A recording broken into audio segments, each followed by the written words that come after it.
Keep watching to meet two Advocate Capital clients, Andrew Garza and Ryan McKeen.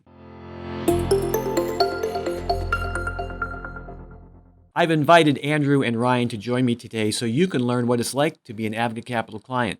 Guys, thanks for joining us today. Happy to be here. Yeah, we know how busy you are, so thanks for taking time out to share your story a little bit about what it's like to be an Advocate Capital client. We're glad you're a client. Thank you for that, and thank you for the work you do in your community. We sure appreciate that. Can you share with our viewers what being an Advocate Capital client has meant for you in your practice, contrasting what it was like before and now since? Being an Advocate Capital client has made all the difference in our practice. As we were growing our firm, our skills were growing immensely. And so once you start attracting bigger and bigger cases, you have to fund them. I mean, our commitment is if we're going to take in a case, we're going to do it right. We're going to invest the time, money, and effort to do it right. But when you don't have the money or have access to it, that becomes very hard. You're waiting for one thing to settle so you can hire the expert that you need in another.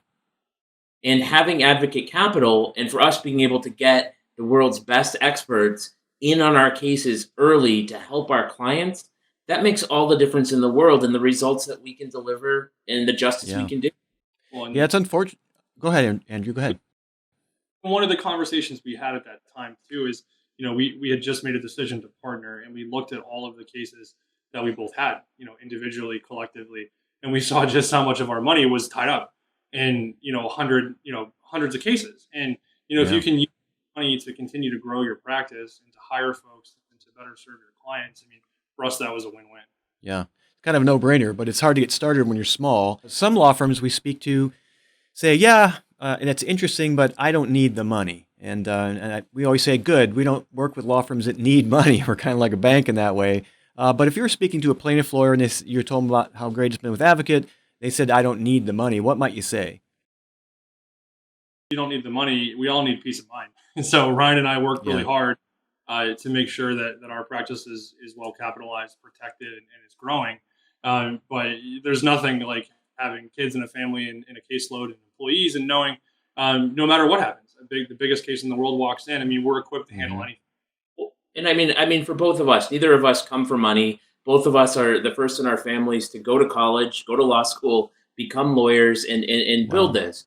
And so I think what Andrew, and again, we run a very internally fiscally conservative practice, but with plaintiff's work, you never know. Sometimes a case that you think is going to be a great case turns out not to be. Sometimes it is a great. It takes 5 years longer than you had hoped. And sort of, sleep is very, very important to health, Michael, and being able to get sleep at night it makes a difference. Fantastic. Well, guys, thanks so much for joining us today. Congratulations on your continued success and growth, and thank you for the important work you do in your community, helping people all day long. Thank you very much.